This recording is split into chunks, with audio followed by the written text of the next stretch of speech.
अस्सलामुअलैकुम। आज हम सी प्लस प्लस का एक बड़ा ही बेसिक सा प्रोग्राम देखेंगे। इस प्रोग्राम में सिंपली हम लोग अपने कंप्यूटर को ये बता रहे होंगे कि भाई आपने स्क्रीन के ऊपर क्या प्रिंट करवाना है। तो इस प्रोग्राम के अंदर सिंपली हम लोग कंप्यूटर की स्क्रीन पर हेलो वर्ल्ड प्रिंट करवाएंगे और ये जो हेलो वर्ल्ड हम लोग प्रिंट करवाएंगे ये कंसोल के ऊपर प्रिंट हो रहा होगा। कंसोल का अगर आपको नहीं पता कि क्या है, सिंपली एक टर्मिनल होता है किसी भी कंप्यूटर सिस्टम के अंदर।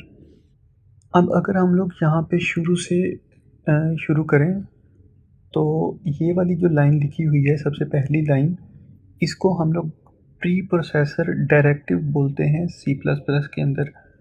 अब ये जो हैश का साइन है इसको बेसिकली हम लोग पाउंड रीड करते हैं। तो अगर मैं इस लाइन को रीड करूं तो ये कुछ इस तरह से मैं इसको रीड करूंगा, पाउंड इंक्लूड iOS स्ट्रीम। अब ये जो iOS स्ट्रीम है इसका मतलब सिंपली ये है इनपुट आउटपुट स्ट्रीम। इसके बाद हम लोग अगली लाइन पर अगर आते हैं तो यहाँ पर एक मेन फंक्शन डिफाइन हुआ हुआ है। अब मेन फंक्शन मैंने इसको क्यों कहा है, क्योंकि मेन के आगे ये दो ब्रैकेट्स लगी हुई हैं। तो सी प्लस प्लस के अंदर आपने ये रूल याद रखना है कि जहाँ पर भी कोई वर्ड लिखा हो और उसके आगे दो ब्रैकेट्स हम लोग लगा दें तो उसको हम लोग फंक्शन कंसीडर करते हैं। मज़ीद इसको हम लोग आगे जाके भी डिस्कस करेंगे। इस फंक्शन के बाद ये दो ब्रैकेट्स लगी हुई हैं और एक चीज़ नोट करना आपने कि यहाँ पर इस फंक्शन को रिप्रेजेंट करने के लिए जो ब्रैकेट्स लगी हैं वो बिल्कुल डिफरेंट हैं। और यहाँ पे हम लोगों ने कर्ली ब्रैकेट्स लगाई हैं और इन कर्ली ब्रैकेट्स का मतलब ये है कि इन कर्ली ब्रैकेट्स के अंदर हम लोग अपना कोड लिखेंगे। अब ये जो मेन फंक्शन है ये सी प्लस प्लस का बड़ा ही एक स्पेशल फंक्शन होता है। इसका मतलब सिंपली ये होता है कि जब भी सी प्लस प्लस का प्रोग्राम चलेगा तो उसकी जो एग्जीक्यूशन है वो यहाँ से स्टार्ट होगी।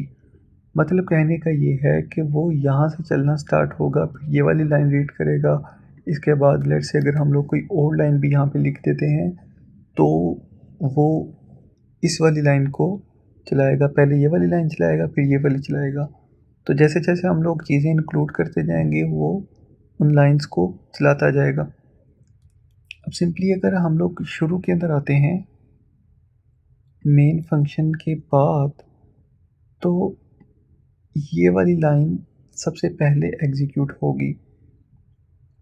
आपने सिंपली इस चीज़ को इस तरीके से याद रखना है कि जो मेन फंक्शन के अंदर कर्ली ब्रेसेस हैं, आपने अपना सारा काम इन्हीं कर्ली ब्रेसेस के अंदर रहते हुए करना है।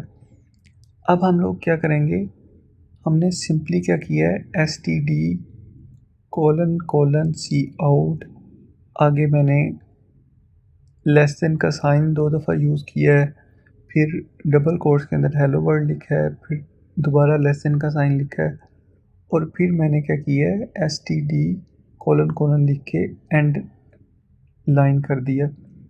अब ये जो एस टी डी है ये हमारे पास कहाँ से है, ये जो ऊपर हमने फ़ाइल इंक्लूड करवाई है ना, ये सिंपली यहाँ पे लिखने का मतलब ये है, हम कंपाइलर को बता रहे हैं कि ये वाली जो फ़ाइल है इसको इंक्लूड करवा लो, इस फ़ाइल की हमें बाद में ज़रूरत पड़ सकती है। तो इस फ़ाइल के अंदर ये एक फ़ंक्शन डिफ़ाइन हुआ है, उस फंक्शन को हम लोग कॉल कर रहे हैं कि स्टैंडर्ड क्लास के अंदर जो सी आउट का फंक्शन है उसको कॉल करो और उसको हम लोग बेसिकली ये आर्गूमेंट्स पास कर रहे हैं। ये जो स्टैंडर्ड क्लास है ये क्या चीज़ है और ये जो मुझे ये जो लिखा हुआ है ये क्या चीज़ है। मुझे पता है आपको अभी बहुत ज़्यादा कन्फ्यूजन हो रही होगी, लेकिन जब हम लोग इन चीज़ों को मज़ीद डिस्कस करेंगे तो आपको ये चीज़ें क्लियर होती जाएंगी।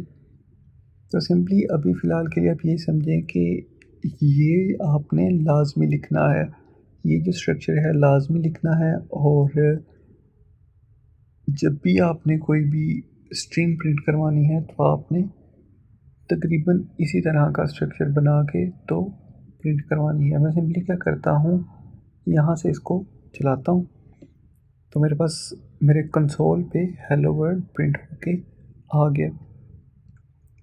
आई होप आपको कुछ बेसिक आइडिया हो गया होगा कि हमने सी प्लस प्लस का प्रोग्राम एक कंपाइल कैसे करना है और उसका जो बेसिक स्ट्रक्चर है एक सी प्लस प्लस के प्रोग्राम का वो किस तरह का होता है।